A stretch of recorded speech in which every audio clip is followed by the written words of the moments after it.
ఓం సమర్థ సద్గురు సాయినాథాయ నమ. శ్రీరామకృష్ణ బోధామృతము అధ్యాయం 8. సాధకుల్లో వైవిధ్యం, వారి ఆదర్శాలు. సాధకుల్లో కొన్ని రకాలు, ఉత్తమ సాధకు లక్షణాలు, ఒండ్రులతో సాధకుల బాంధవ్యం, సాంసారికుడైన సాధకుడు ఆదర్శాలు, సన్యాస దర్శాలు. సాధకుల్లో కొన్ని రకాలు. 227. లక్షల కొద్దీ గాలిలో ఎగురుతుండే గాలిపటాల్లో ఏ ఒకటో రెండో మాత్రమే దారాన్ని తెంపుకుని స్వేచ్ఛను పొందుతాయి. అలాగే వేల మంది సాధకుల్లో ఏ ఒక్కరిద్దరో సంసార బంధం నుండి ముక్తులు కాగలరు. 228. హోమ పక్షులనే ఒక జాతి పక్షులు ఉన్నాయని చెబుతారు. ఆకాశంలో ఎంతో ఎత్తైన ప్రదేశంలో అవి వసిస్తాయి. ఆ తావు పట్ల తమకున్న అమిత ప్రీతి చేత అవి ఎన్నడూ భూమి మీదకి రావు. అవి తమ గుడ్లను కూడా ఆకాశంలోనే పెడతాయి.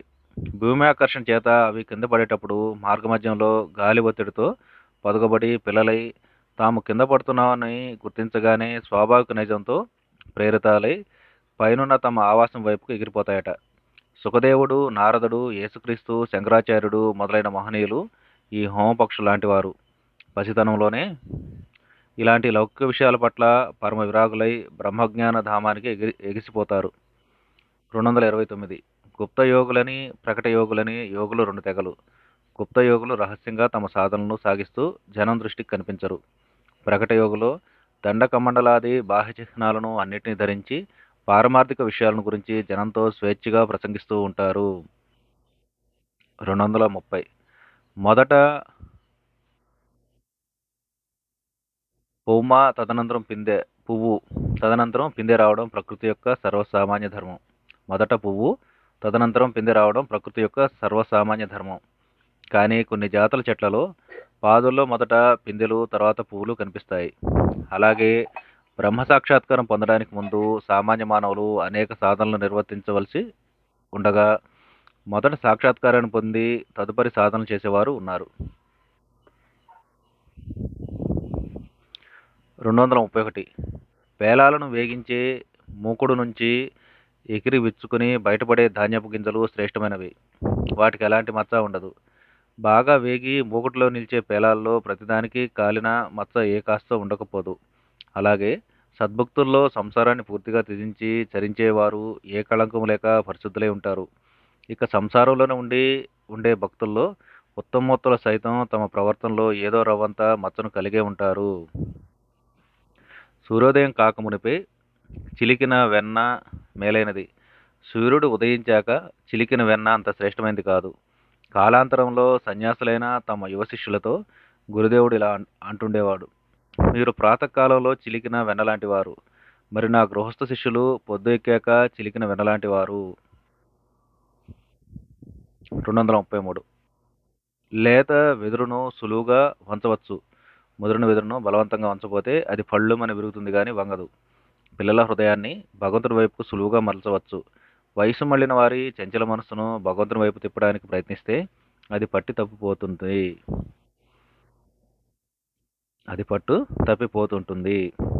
234. చిలుక పెద్దదై కంఠంలోని స్వరపేటిక గడిసబారిన తర్వాత దానికి సంగీతం నేర్పలేం.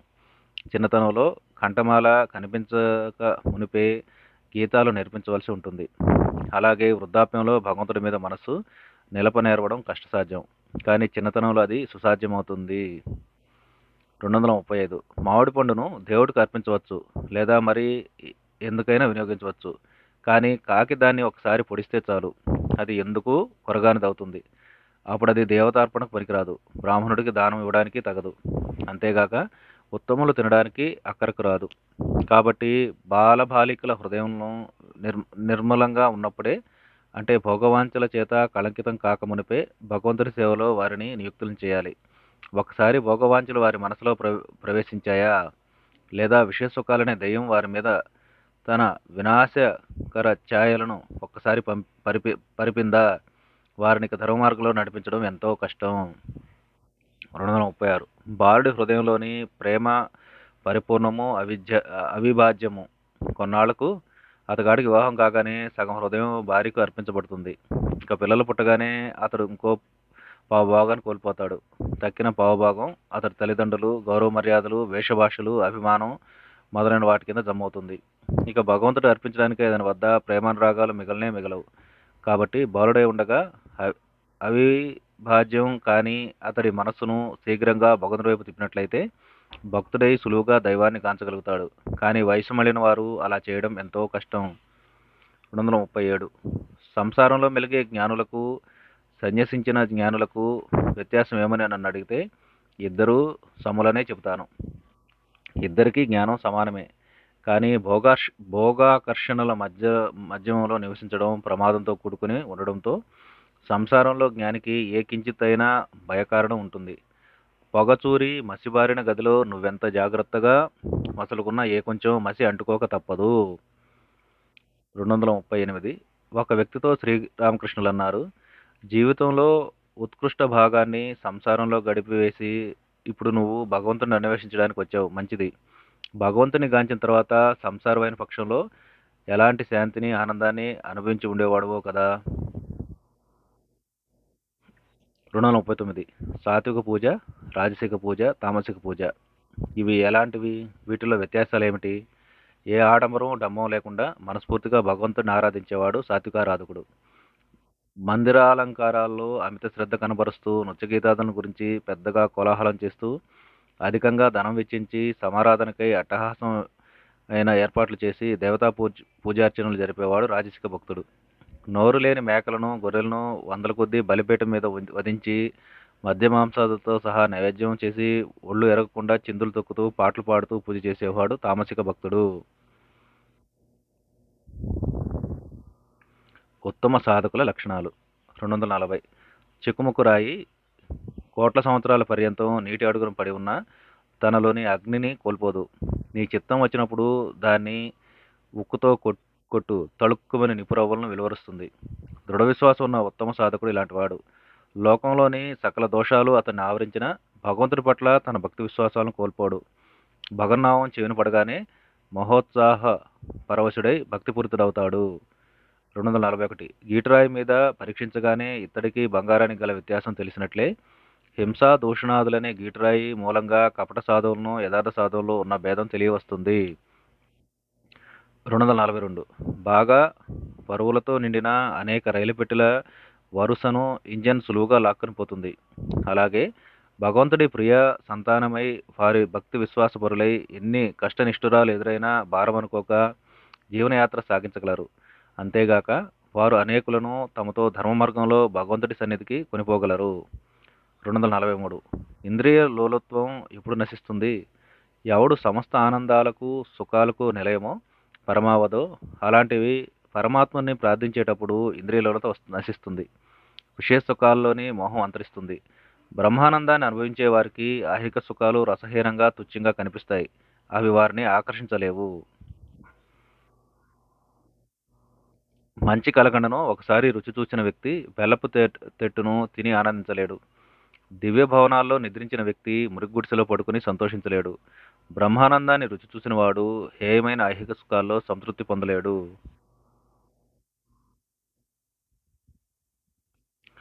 245 రాజును చూసిన మోహంతో మగడిని చూస్తే మత్తబుద్ధి అవుతుంది అన్నట్లు రాజునే తన ప్రియుడిగా పొందిన స్త్రీ ముష్టివాడిని చూసి మోహించదు. భగవంతుడి కృపాకటాక్షాన్ని పొందిన మానవుడు తుచ్చమైన ఐహిక భోగాలకు ఆశపడడు. 246 తేలికైన పనికిమాలిన పుల్లును విడిచిపెట్టి ఘనమై ఉపయోగపడే వాటిని చేట తనలో నిలుపుకుంటుంది. ఉత్తముల స్వభావం ఇలా ఉంటుంది. 247 ఇసుక చక్కెర కలిసి ఉన్న చీమ ఇసుకరేణులు విడిచి చక్కెరనే గైకుంటుంది. అలాగే పరమహంసలు సాధుసత్తములు అయోగ్యమైన విషయాలను విడిచి పరమార్థాన్ని చేరుకుంటారు. 248 మంచి ప్రవాహంలోని నీరు కొన్ని చోట్ల సుడిగుండాల్లో చుట్టి తిరుగుతున్నా వెంటనే వాటిని అతిక్రమించి తిన్నగా వేగంగా ప్రవహిస్తుంది. అలాగే భక్తుడి హృదయం తరచూ నిరాశ, దుఃఖం, అవిశ్వాసం అనే సుడుల్లో చిక్కుంటుంది. కానీ ఇది కేవలం తాత్కాలికమైన వైపరీత్యం, చిరకాలం ఉండబోదు. 249 భక్తుడి బలం ఎందులో ఉంది? భక్తుడు భగవంతుడి బిడ్డడు. భక్తి చేత వెల్లివిరిసే బాష్పాలే అతడి అస్త్రాలు. 250 తామర వచ్చిన చోట గోకిన కొద్దీ దురద అధికమవుతూ ఉంటుంది. ఎంత గోకితే అంత సుఖంగా ఉంటుంది. భగవద్గుణాను కీర్తనంలో భక్తులు ఎన్నడూ తృప్తిపడరు. 251 భగవన్నామం చెవిని సోకగానే ఎవరికి పులకింత కలుగుతుందో, ఎవరి కళ్ళు ఆనంద బాష్పాలు ప్రవహిస్తాయో, అలాంటి వ్యక్తికి అదే తుది జన్మ. మళ్ళీ చదువుతున్నాను. భగవన్నామం చెవిని సోకగానే ఎవరికి పులకింత కలుగుతుందో, ఎవరి కళ్ళ నుండి ఆనంద బాష్పాలు ప్రవహిస్తాయో, అలాంటి వ్యక్తికి అదే తుది జన్మ. 252. పతిత అయిన స్త్రీ సాధు సత్తుముడి వెంటబడి అతన్ని లోపరుచుకునే ప్రయత్నిస్తే ఏమవుతుంది? మామిడి పండును గట్టిగా నొక్కితే టెంక గుజ్జు తప్పించుకుపోయి తొక్క మాత్రమే చేతిలో మిగిలే విధంగా సాధుజనుడి హృదయం భగవంతుని వద్దకు తప్పించుకుని పోతుంది. తోలుబొమ్మ అయిన శరీరం మాత్రమే ఆ స్త్రీకి చిక్కుతుంది. 253. ఇతరులెవరూ తనను చూడలేని ఏకాంత ప్రదేశంలో ఉన్న పరాత్పరుడు తనను చూస్తూనే ఉన్నాడని గ్రహించి పాపకార్యాలను చేయనివాడే నిజమైన పారమార్థికుడు. ఎవరు ఒంటరిగా నట్టడివిలో ఇతరుల కంటపడతాననే భయం లేని చోట యవనాంగిని తన మీద పలుపు చూపిన భగవంతుడు తనను చూస్తున్నాడనే భయభక్తులతో లోబడకుండా ఉంటాడో, కామ వీక్షణనైనా ఆమె మీద ప్రసరించడో, అలాంటి వ్యక్తి నిజమైన పారమార్థికుడు. నిర్జన ప్రాంతంలో ఇంట్లో కాసుల సంచి కనబడిన ధనాశకు లోనై దాన్ని తాకకుండానో అతడే నిజమైన పారమార్థికుడు. కానీ లోకులు ఏమనుకుంటారో అనే భయంతో డంబం కోసం కర్మకలాపాలు నిర్వహించేవాడు కానీ, దాన ధర్మాలు చేసేవాడు కానీ పారమార్థికుడు అనదగడు. నిశ్శబ్దంగా ఏకాంతంలో ఆచరించబడే ధర్మమే ధర్మం. అదే పరమార్థం. డంబం ఆడంబరం సాగే చోట ఉన్నదంతా బూటకమే. ఇతరులతో సాధకుల బాంధవ్యం. 254. పారమార్థికులైన వారు సమస్త సంఘాచారాలకు అతీతమైన జాతిలోని వారు. అదే వారి స్వకీయ జాతి. 254 మళ్ళీ చదువుతున్నాను. పారమార్థికులైన వారు సమస్త సంఘాచారాలకు అతీతమైన జాతిలోని వారు. అదే వారికి స్వకీయ జాతి. 255. నిత్యం తన భర్తతో జరిపే సంభాషణలు ముచ్చటలను స్త్రీ వెల్లడించడానికి సిగ్గుపడుతుంది. వాటిని ఆమె ఎవరికీ తెలియజేయదు, తెలియజేయాలని అనుకోదు. కర్మచాలకు అవి బయటపడితే ఎంతో ఆవేదన పడుతుంది. అయినా తన ప్రాణశక్తితో మాత్రం దాపరికం ఎంత మాత్రం లేకుండా సమస్తాన్ని చెప్పేస్తుంది. చెప్పటానికి ఆరాటపడుతుంది. ప్రాణసఖిని తెలపడం ఆమెకు ఆనందదాయకం. అలాగే భగవద్భక్తుడు దైవ సన్నిధిని తాను అనుభవించిన బ్రహ్మానందాన్ని గురించి నిజమైన భక్తుడికి తప్ప మరెవరికి తెలపడానికి ఇష్టపడడు. అంతేగాక అలాంటి భక్తుడికి తన అనుభవాలను తెలపడానికి ఆరాటపడతాడు. ఇలా తెలిసినప్పుడు బ్రహ్మానందాన్ని పొందుతాడు. 256. ఆలమందలోని అన్య జంతువులను ఏదైనా జ్వరబడితే గోవులన్నీ కలిసి దాన్ని కుమ్మి తరిమివేస్తాయి. కానీ మరొక గోవు ప్రవేశించిందా, గోవులన్నీ దాని పట్ల స్నేహం చూపి ఒకదాన్నొకటి నాక్కుంటాయి. అలాగే భక్తుడు మరో భక్తుడిని కలుసుకున్నప్పుడు ఇద్దరు మహదానందాన్ని పొంది ఎడబాటుకు పోర్చుకోలేరు. కానీ నాస్తికుడు తమ సంఘంలోకి వచ్చాడా, పనిగట్టుకుని అతగాడిని సాగనంపుతారు. 257. భగవద్భక్తుడు ఏకాంతవాసం అంటే ఎందుకు ఇష్టపడడు? బంగు తాగేవాడు తోడివారు లేకుండా ఆనందించలేడు. భక్తుడు భగవత్ సాంగత్యానికి వెలుగా ఎక్కడో భగవానుడి పావన నామ సంకీర్తనం చేసి ఆనందించలేడు. సాంసారికుడైన సాధకుడి ఆదర్శాలు. 258. తాంత్రికుడు మృతుడి ఆత్మ సాయంతో దేవతను ఆవాహన చేసే సమయంలో తాజా శవం మీద కూర్చొని దాపుల్లో అన్నాన్ని కళ్ళును ఉంచుకుంటాడు. ఆవాహన సమయంలో ఆ కళేబరం తాత్కాలికంగా ప్రాణవంతమై ఎప్పుడైనా నోరు తెరిస్తే నిర్భీతుడై ఆ సాధకుడు పీనుగును ఆవహించిన భూతాన్ని తృప్తిపరచడానికై కళ్ళును దాని నోట్లో పోసి అన్నాన్ని కూర్తాడు. అతగాడు అలా చేయని పక్షంలో ఆ భూతం అతడి ఆహారాన్ని భంగపరుస్తుంది. అందుచేత దేవత ప్రత్యక్షం కాదు. అలాగే ఈ సంసారం అనే శవం యొక్క హృదయంలో నివసిస్తూ బ్రహ్మానందాన్ని పొందగోరితే ఐహిక విషయాల గందరగోళాన్ని అణచడానికై ఆవశ్యకమైన వస్తువులను ముందుగా సముపార్జించుకో. లేకుంటే సంసార తాపత్రయం నీ భక్తి సాధనలకు అడ్డగా తగిలి నిన్ను వేధిస్తుంది. 259. సంసార జీవనానికి ధనం ఆవశ్యకమనే మాట నిజమే.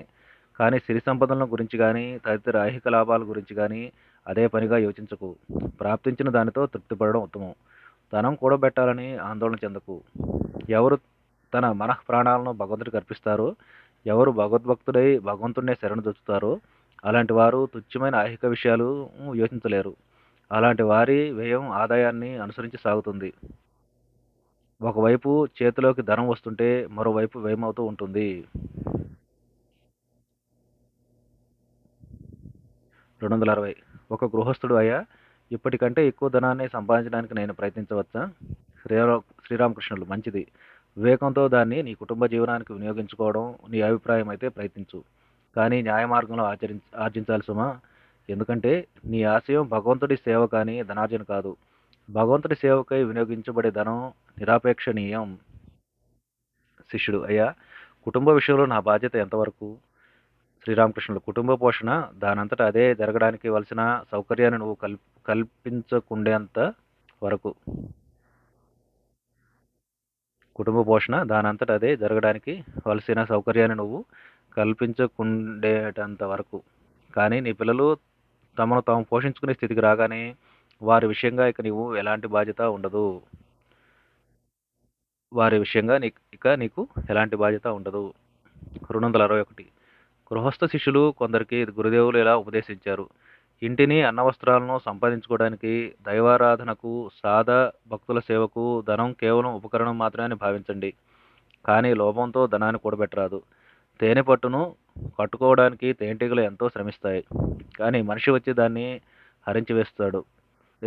స్త్రీని మీరు పూర్తిగా తెంచనక్కర్లేదు, కానీ ఒకరిద్దరు సంతానం కలగగానే భార్య మీరు సోదర సోదరి భావంతో మెలగాలి. 262. రోజువారీ భుక్తికై పాటుపడవలసిన నేను పారమార్థిక సాధనలు ఎలా సాగించగలను?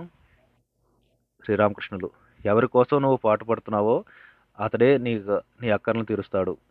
ఈ లోకానికి నిన్ను పంపడానికి ముందే భగవంతుడు నీ పోషణకై ఏర్పాట్లు చేసి ఉన్నాడు. 263.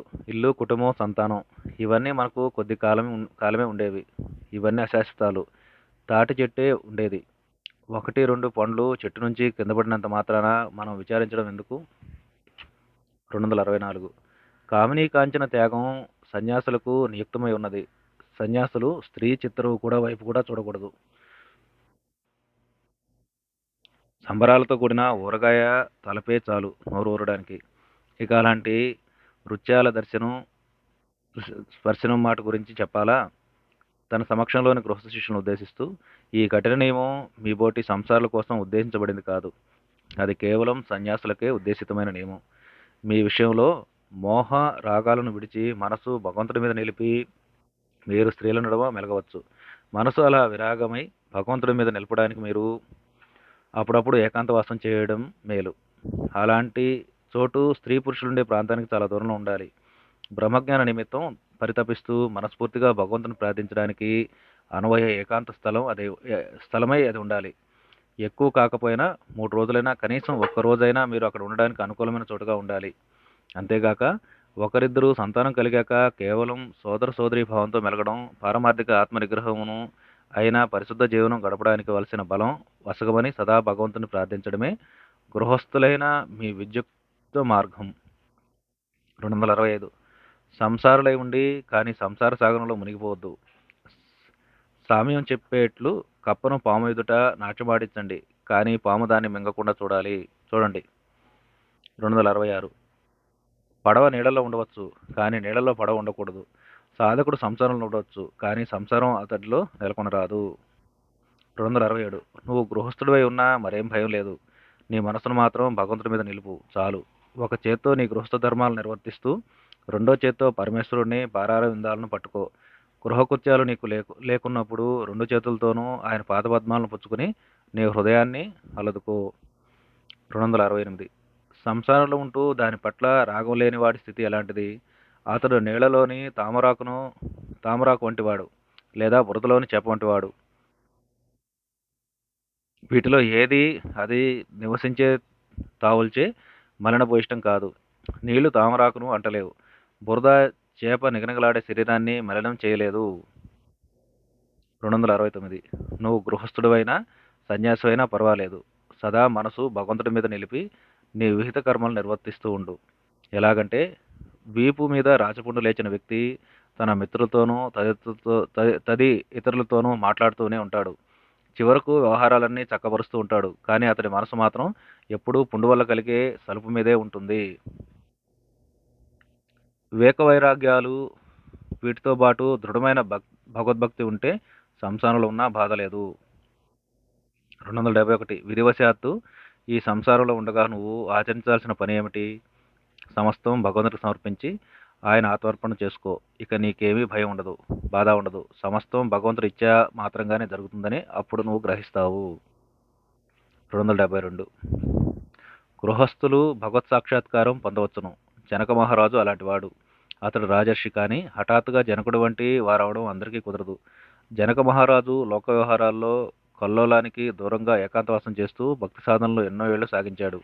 కాబట్టి గృహస్థులు అప్పుడప్పుడు ఏకాంతవాసం చేస్తూ ఒక్కోసారి 3 రోజులైనా అలా ఉంటూ భగవత్ సాక్షాత్కారాన్ని పొందే నిమిత్తం సాధనలు చేయడం ఎంతో శ్రేయస్కరం.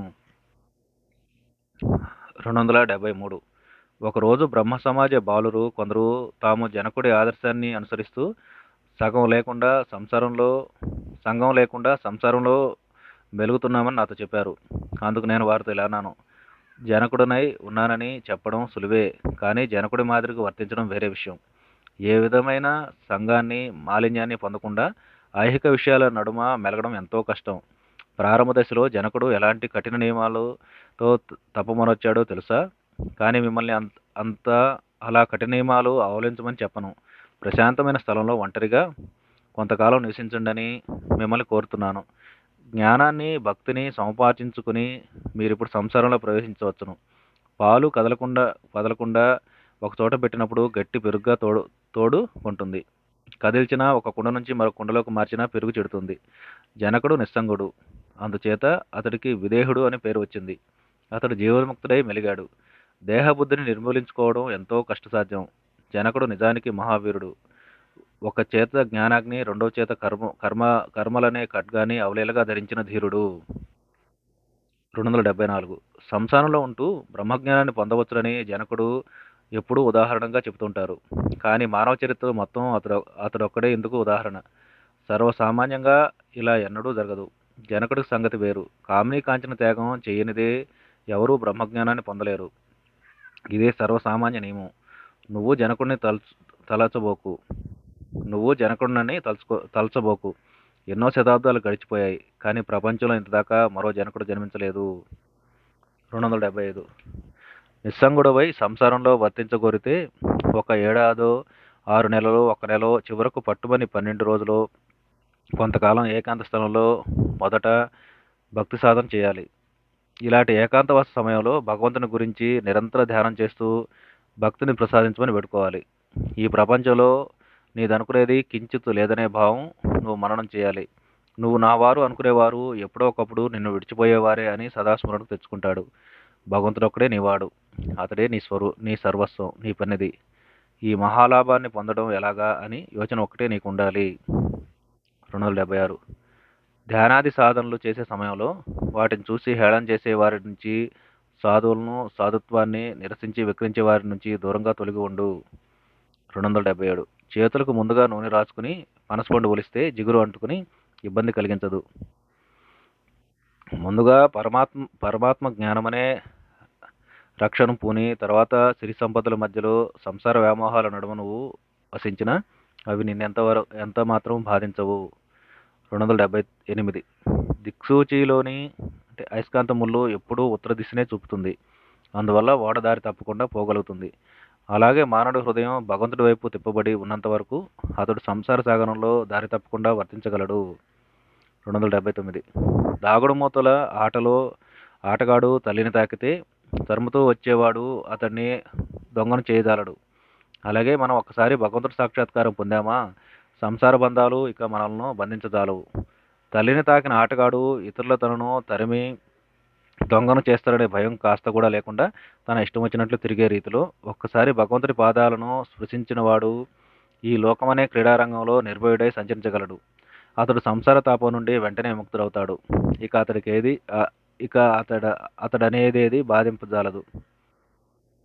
అతడనేది బంధింపజాలదు. 28. ముసలి నీటిపై ఈదులాడుకుంటూ ఉంటుంది, కానీ అది పైకి రాగానే వేటగాళ్ళు దాన్ని చంపడానికి పూడిపెడతారు. కానీ అది విధిలేక నీటి అడుగునే ఉండి పైకి రాలేకపోతుంది. అయినా సురక్షితంగా పైకి రావడానికి అవకాశం చిక్కినప్పుడల్లా బుసలు కొడుతూ పైకి వచ్చి ఆనందంతో విస్తృత నీటి ఉపరితలం మీద ఈదుతుంది. ఓ మానవుడా, సంసార మోహంలో చిక్కి నువ్వు ఆనంద సాగరంలో ఆడుకుంటున్నావు, వేదన పడుతున్నావు, కానీ సంసార తాపత్రయం నీకు అవకాశాన్ని ఇవ్వడం లేదు. అయినా నిరుత్సాహపడకు. తీరిక లభించినప్పుడల్లా ఆత్రంతో భగవంతుని వేడుకో, మనస్ఫూర్తిగా ప్రార్థించు. నీ దుఃఖాలన్నిటినీ అతనికి మొరపెట్టు. సకాలంలో నిన్ను అతడు విముక్తుని చేసి సచ్చిదానంద సాగరంలో ఓలలాడు చేస్తాడు. మళ్ళీ చదువుతున్నాను ఇది. 280. మొసలి నీటిపై ఈదులాడాలనుకుంటుంది, కానీ అది పైకి రాగానే వేటగాళ్ళు దాన్ని చంపడానికి ఉరిపెడతారు. కాబట్టి అది విధిలేక నీటి అడుగున ఉండి పైకి రాలేకపోతుంది. అయినా సురక్షితంగా పైకి రావడానికి అవకాశం చిక్కినప్పుడల్లా బుసలు కొడుతూ పైకి లేచి ఆనందంతో విస్తృత నీటి ఉపరితలం మీద ఈదుతుంది. ఓ మానవుడా, సంసార మోహంలో చిక్కిన నువ్వు ఆనంద సాగరంలో ఈదులాడాలనుకుంటున్నావు, వేదన పడుతున్నావు, కానీ సంసార తాపత్రయం నీకు అవకాశాన్ని ఇవ్వడం లేదు. అయినా నిరుత్సాహపడకు. తీరిక లభించినప్పుడల్లా ఆత్రంతో భగవంతుని వేడుకో, మనస్ఫూర్తిగా ప్రార్థించు. నీ దుఃఖాలన్నింటినీ అతడికి మొరపెట్టు. సకాలంలో నిన్ను అతడు విముక్తిని చేసి సచ్చిదానంద సాగరంలో ఓలలాడ చేస్తాడు. 281. మోహ నిలయమైన చోటుకు విధిలేక నువ్వు వెళ్ళవలసి వస్తే ఎప్పుడూ జగన్మాత స్మరణాన్ని నీతో కొనిపో. నీ మనసులో దాగి ఉండే దుష్టచింతల నుంచి సైతం ఆమె నిన్ను కాపాడుతుంది. జగజ్జనని సమక్షంలో దుష్కార్యాలు దుశ్చింతలు నిలవడానికి సిగ్గుపడి చూస్తాయి. 282. సంసారానికి భగవంతుడికి సామరస్యాన్ని కుదర్చడం ఎలా? ఆ తెలుకుల స్త్రీ చూడు, ఎన్ని రకాలైన పనులను చక్కబెట్టుకుంటుందో. రోట్లో అటుకులు వేసి ఒక చేత్తో రోకలు పుచ్చుకుని దంపుతుంది, రెండో చేత్తో బిడ్డకు పాలిస్తూ వెంటనే అటుకులను కలయబెడుతుంది. అంతేగాక అటుకులను కొనవచ్చిన వారితో బేరమాడుతుంది. ఇలా ఆమె ఇన్ని పనులు చేస్తున్నా రోకలి జారిపడి చేతిని నలగొట్టకుండా అతి జాగ్రత్తతో మెలుగుతుంది. ఈ విధంగా నువ్వు సంసారం సాగించు, కానీ సర్వదా భగవంతుని స్మరిస్తూ ఉండు. ధర్మ మార్గం నుండి ఎన్నడూ తొలగి వర్తించకు. 283. స్తంభాన్ని పట్టుకుని పడిపోతాననే భయం లేకుండా దాని చుట్టూ గిరిగిరా తిరిగే బాలుడి తీరులో భగవంతుడి మీద మనసు నిలిపి నీ సాంసారిక ధర్మాలు నిర్వర్తిస్తూ ఉండు. నీకు ఎలాంటి అపాయము వాటిల్లదు. 284. ఊళ్ళో యువతులు 4-5 కుండలను తొంతరలుగా తల మీద పెట్టుకుని నీళ్లు తీస్తున్నప్పుడు తోవలో తమ కష్ట సుఖాలు ముచ్చటించుకుంటారు. అయినా నీటిని మాత్రం ఒక్క చుక్క అయినా చిందనివ్వరు. ధర్మ మార్గంలో జీవనయాత్ర చేసే వ్యక్తి అలా వర్తించాలి. ఎలాంటి పరిస్థితుల్లో ఉన్నా తన మనసు మాత్రం ధర్మ మార్గం నుండి తొలగకుండా మెలకువ కలిగి మెలగాలి. 285. వ్యభిచారిణి అయిన స్త్రీ తన ఇంటి పనులన్నిటిలోనూ నిమగ్నమై ఉన్న మనసు మాత్రం తన విటుడి మీద ఉంచే రీతిలో, ఓ సంసారి, నీ విహిత కృత్యాలన్నిటినీ నిర్వర్తించుకో, కానీ నీ మనసు మాత్రం భగవంతుడి మీదే లగ్నం చెయ్యి. 286. సంపన్నుల కుటుంబంలో బిడ్డలను పెంచే దాది ఆ బిడ్డను తన సొంత బిడ్డ రీతిలో పెంచుతుంది. అయినా ఆ బిడ్డ మీద తనకు ఎలాంటి హక్కు లేదని బాగా ఎరిగే ఉంటుంది. అలాగే మీరు మీ బిడ్డలను కేవలం పోషకులని, ఉపచారకర్తలని, వారి నిజమైన తండ్రి భగవంతుడేనని భావించండి. 287. వీధిలో బిచ్చమెత్తుకుంటూ తిరిగే గాయకుడు తుంబరును ఒక చేత్తో మీటుతూ నోటితో కూడా పాడుతుంటాడు కదా. అలాగే ఓ సంసారి, చేతులతో నీ సాంసారిక ధర్మాలు నిర్వర్తించుకో, కానీ నిండు మనసుతో భగవన్నామ గుణ సంకీర్తన చేస్తూ ఉండు. 288. దాసి తన యజమాని ఇంటిని గురించి మా ఇల్లు అని చెబుతూ ఉంటుంది. అయినా ఆ ఇల్లు తనది కాదని, తన ఇల్లు దూరంగా ఉన్న పల్లెటూరులో ఉందని ఆమెకు తెలుసు. ఆమె నిజానికి ఆ పల్లెటూరి ఇంటి గురించే తలపోస్తూ ఉంటుంది. తన ఒడిలోని యజమాని బిడ్డను గురించి మా హరి చాలా కొంటివాడైపోయాడు అనో, లేక మా హరికి అది ఇష్టం ఇది ఇష్టం అని పలుకుతూ ఉంటుంది. కానీ హరి తన బిడ్డగాడని ఆమెకు బాగా తెలుసు. ఈ దాసి మాదిరి అసంగులై మెలగవని నా వద్దకు వచ్చిన వారితో చెప్తుంటాను. ఆసక్తి లేకుండా సంసారం చేయండి అని, సంసారంలో ఉన్న సంసార బదులు కావద్దని, పరంధాముడైన భగవంతుడికి వైపు మనసు తిప్పుకోమని వారందరితో చెప్తుంటాను. భక్తి నిమిత్తమై భగవంతుని ప్రార్థించండి అని, భక్తిని జీవితానికి మూలంగా వనర్చుకోమని వారితో పలుకుతుంటాను. భక్తి నిమిత్తమై భగవంతుని ప్రార్థించండి అని, భక్తిని జీవితానికి మూలంగా వనర్చుకోమని వారితో పలుకుతుంటాను. 289. నీ యోగక్షేమాలు నీవు కావని సదా జ్ఞప్తిలో ఉంచుకో. అవి భగవంతుడివి. నువ్వు అతడి సేవకుడువు. అతడు ఆజ్ఞలను పాలించడానికై నువ్వు ఇక్కడికి వచ్చావు. ఈ భావన మానవుడికి స్థిరమైనప్పుడు తనదనుకో, తగ్గ బాధ్యత ఏమీ ఉండదు. 290. మనస్సు భగవంతుడి మీద నిలిపి సంసార ధర్మాలన్నింటినీ నిర్వర్తించి వాడే నిజమైన వీరుడు, బలాఢ్యుడు తప్ప మరొకడు 2 మణుగుల బరువును తల మీద పెట్టుకుని మోస్తుండి తనకెదురుగా కదులుతున్న ఊరేగింపు ఉత్సవాన్ని చూసి ఆనందించడానికి ఆగలేడు. 291 సంసారులై ఉండి మోక్ష సాధనలో సాగించేవారు కోటగోడల మాట నుంచి పోరాడే యోధులంటి వారు. సంసారాన్ని త్యజించి భగవదాన్వేషణ చేసే సన్యాసులు బహిరంగ యుద్ధం చేసే భటులను పోలినవారు. బహిరంగ పోరాడడం కంటే కోట లోపల నుంచి శత్రువులతో యుద్ధం చేయడం ఎక్కువ క్షేమకరం, సులువు.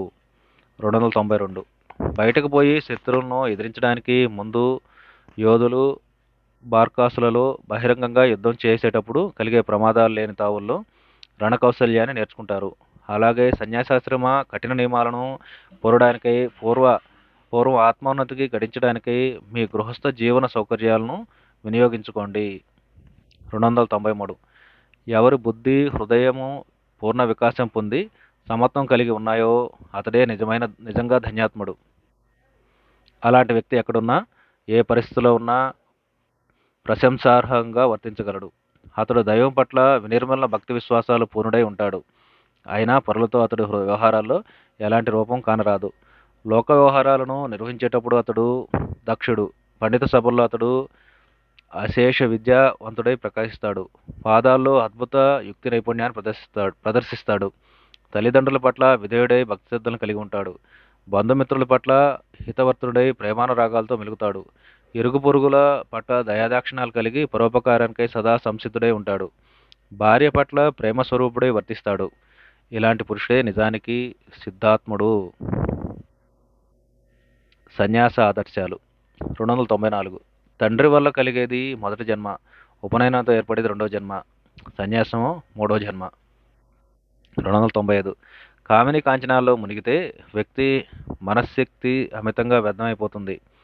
సన్యాసనిస్తేనే గాని ఆ నష్టాన్ని భర్తీ చేసుకోవడం సాధ్యం కాదు. సన్యసిస్తే గాని ఆ నష్టాన్ని భర్తీ చేసుకోవడం సాధ్యం కాదు. 296 సన్యాసాశ్రమాన్ని స్వీకరించడానికి ఎలాంటి వ్యక్తి అర్హుడు? ఎవడు మర్నాడు తను ఏమి తింటాడో ఏం ధరిస్తాడో అనే చింత కించిత్ కూడా లేక లౌకిక విషయాలను పూర్తిగా విడిచిపెడతాడో అలాంటి వాడే నిజానికి సన్యాసాన్ని స్వీకరించడానికి అర్హుడు. ఎత్తైన చెట్టు చివరికి ఎక్కి తన ప్రాణాలను కానీ అవయవాలను కానీ ఏ అపాయం సంభవిస్తుందో అనే చింత ఇసుమంత లేక అవసరమైతే అక్కడ నుండి నిర్భయంగా కిందకు దూకేవాడి మనోభావాన్ని పోలి ఉంటుంది నిజమైన సన్యాసి వైఖరి. 297 యోగులు సన్యాసులు పాము వంటి వారు. పాము తన కోసం కలుగు నిర్మించుకోదు. ఎలుకలు నిర్మించుకున్న కలుగులో జొరబడి నివసిస్తుంది.